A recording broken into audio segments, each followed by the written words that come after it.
It's 10:30 in the morning. I gotta hear better than that.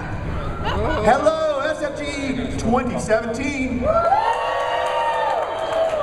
Are you having a good time? Yeah. Playing some games? Yeah. All right. Well, I want you guys to do a favor for me.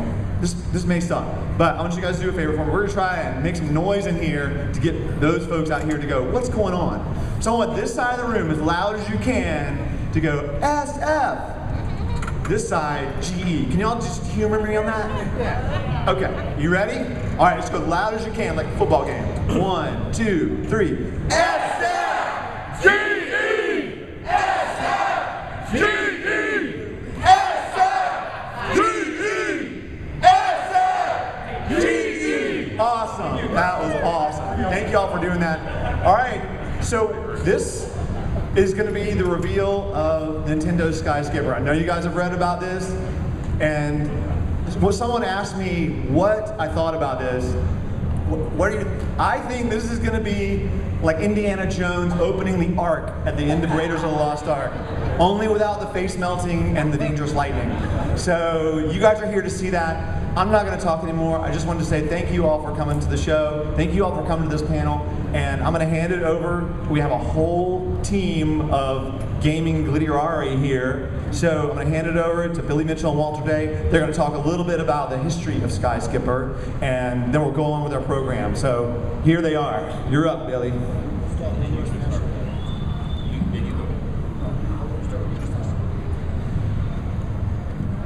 A long time ago, in Ottumwa, Iowa, we started the U.S. National Video Game Team, which essentially now is recognized as history's first esports team.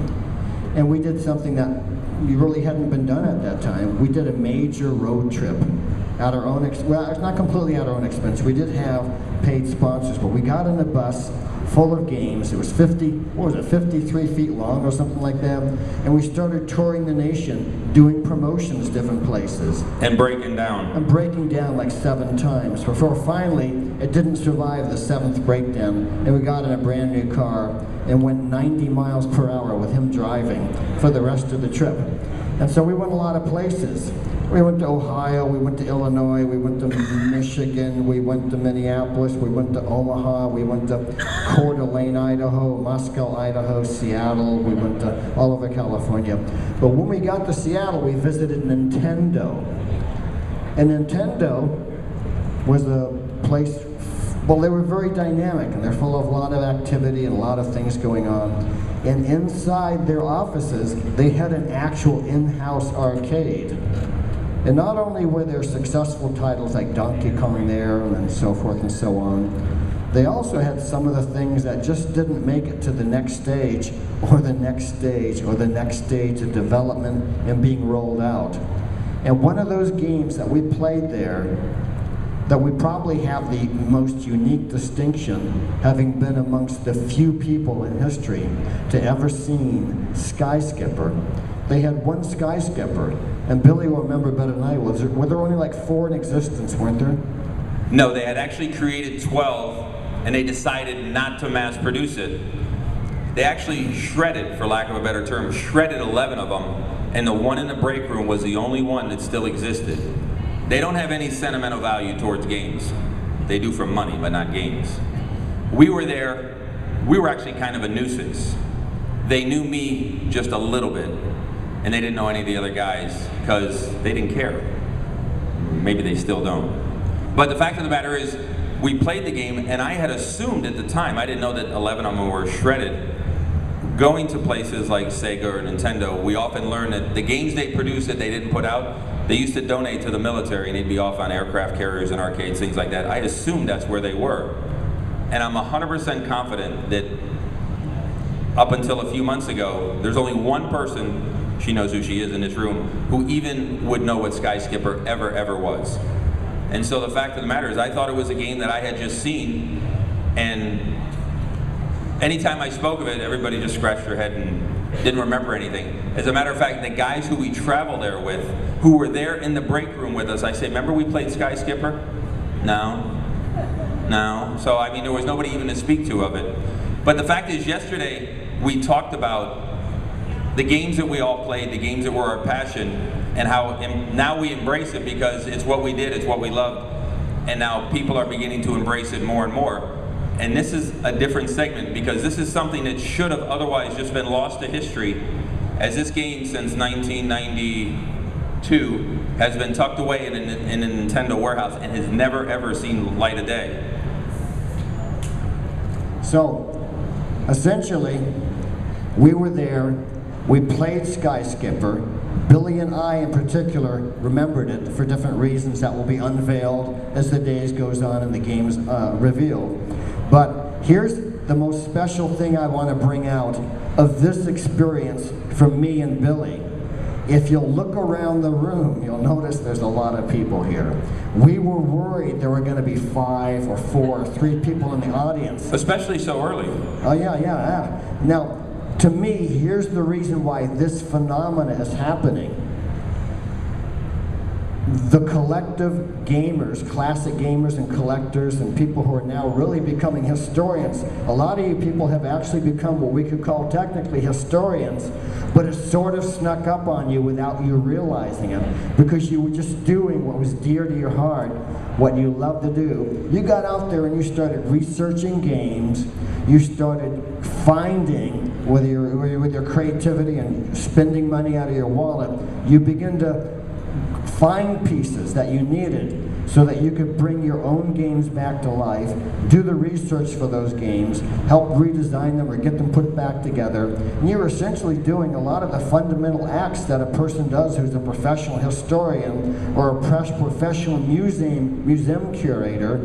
And for the example of the guys who put together the Sky Skipper that we'll be seeing and discussing as the day goes on, they actually are literally like paleontologists or archaeologists, because like an archaeologist now, they will find certain aspects of like prehistory and they'll study those, analyze those, they'll write up things about them, and they'll generally turn them into like a museum presentation or even a paper that gets published in a scientific journal.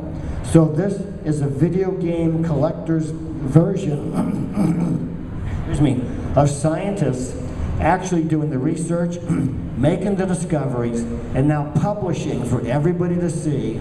You guys are their scientific journal. This is their publication of their research and their findings in the history of of arcade history.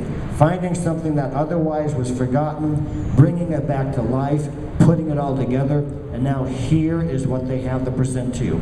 And so I like to view you guys as that, you know how in a lot of the different kinds of movies, there'll be some guy up there with a discovery, and there'll be all these guys out there wearing, be stuck those glasses and those funny goatees, like a 1890s French, board of scientists or something. So anyway, ladies and gentlemen, I don't know if Billy has anything else to say, but... Absolutely. So in 1977, Death Race came out, and you actually got a car and you're running over little stick people. And people enjoyed it, and it caused some municipalities to ban video games because of the violence and where it would lead. And so then, what was so unique about this was we were there, it's 1983, and in caption, like a cartoon, he says, "Damn it, I'll escape." He actually says the word "damn it." Imagine that, cussing in a video game. Oh my God. And we were always wondering, why did they not release it? Was it not good enough? Was it because it was too violent with cuss words? When you see this, you're gonna see how absurd that is. But we never knew, and actually we don't still know yet with the research, the history as to why they didn't release it. But it was very fun and very unique. But what happened was, Mr. Whitney called me because he had a problem. Boy, you're under the bus now. Always under the bus. He had a problem. He had been working on this and putting it together with Alex for a long time, and he had just hit a roadblock. He says, I can't get anywhere with Nintendo. And he says they won't return my calls. And I said, no, it's worse than that. They won't even accept a message from you, will they? And he goes, no, they won't. They're like a very secret society. I can think of 2 people that have had success reaching Nintendo that before this. They're a very enclosed society. So I said, okay, I says, no, I think I know who to call and how to make things begin to roll forward, and we began to share all of our information, which is what really caused things to hit the gas pedal about 6 months ago. Mr. Whitney, we need you. What he did was, he actually acknowledged to me shortly before we started here, he said, Billy, I have no idea what I'm doing. I'm terrified. So we'll see how he does, especially you.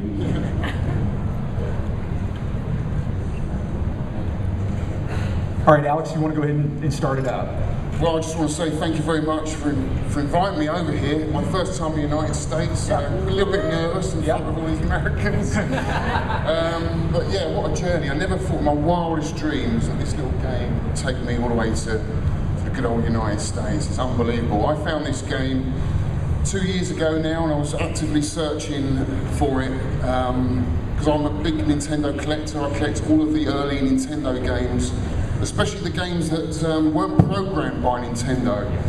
There's a company called Ikegami that did all the coding for Nintendo in the early days, and my dream really was just to collect all of those type of games, right up to Donkey Kong. The first game that was actually coded by Nintendo was Donkey Kong Jr. So my aim was just to collect all of the ones pre-Donkey Kong Jr. I'd seen pictures of Sky Skipper, just flyers, black and white flyers and marquees, but I'd never actually ever seen a full-size upright cabinet. I didn't even know if it existed, or even if it was ever made.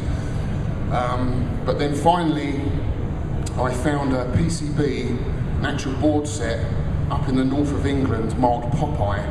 So Nintendo had actually factory modified it to play Popeye, because obviously they didn't want to get rid of the hardware. And I got my good friend Mark Whiting to re-engineer the board, which was a long process, took us about 3 months, but we finally nailed it. We managed to get not one, but 2 working Sky Skipper boards, which is absolutely unbelievable. Well, I tell you, getting the boards was the first major accomplishment, there's no doubt. It's a much longer road. Everything that came after that, I think, just added on and added on and added on. And there were many times where we didn't know if we were actually going to be able to finish this and even put it up here on stage for everybody to see.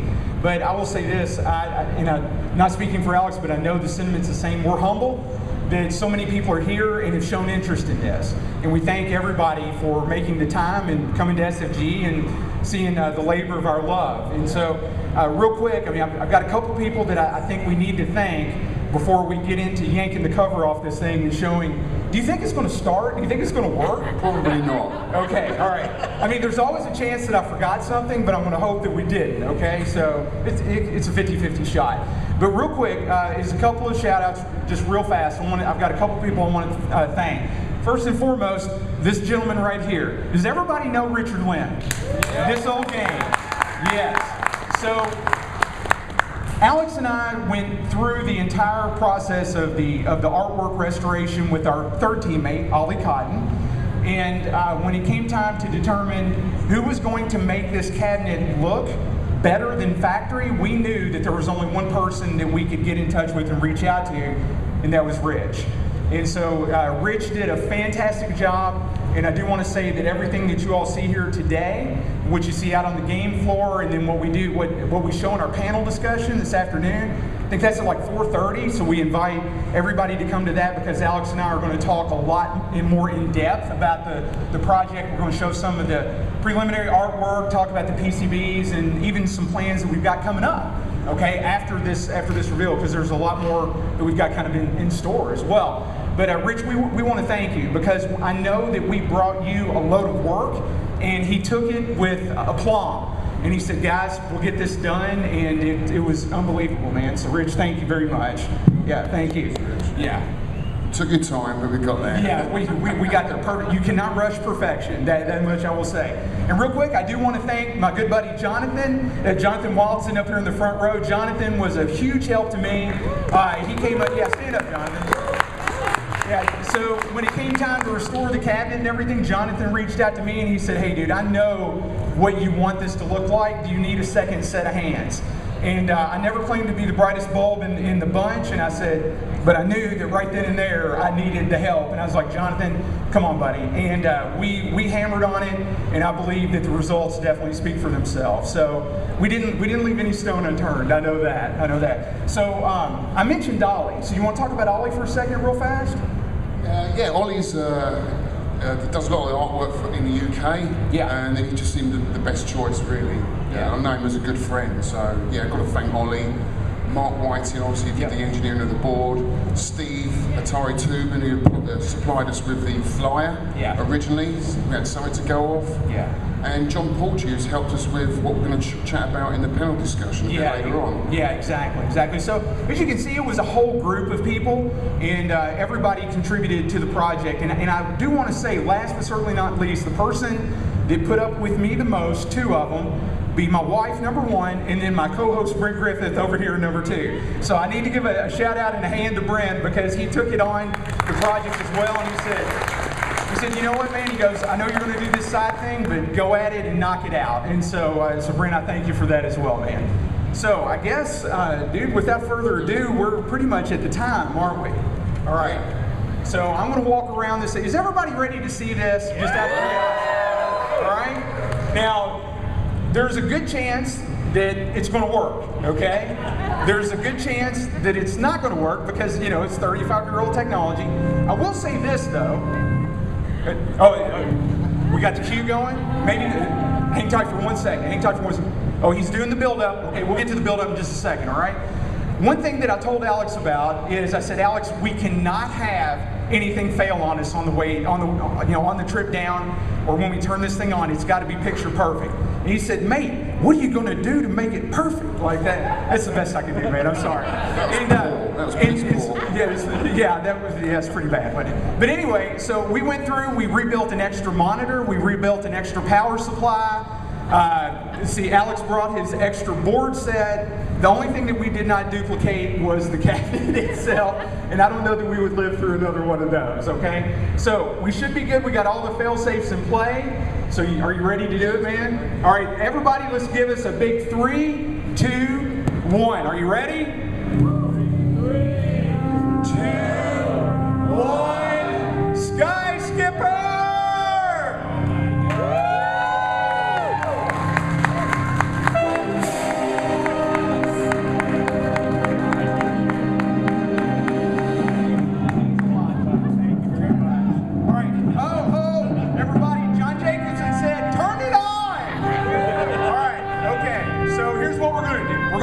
Thing on. Are you ready? Okay. I'm back here messing with the plug. I forgot to plug it up. No, I'm sorry. I'm getting mad. I'm going to turn it on. Hey, Alex, one thing I forgot to do was restore the power switch. My bad. All right, you ready? Go!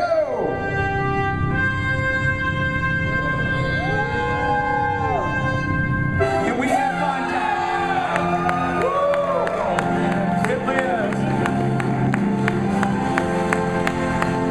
Excellent. Alex, I think you need to do the honors. All right, I'm going to hold the mic. I'm going to hold the mic right down here.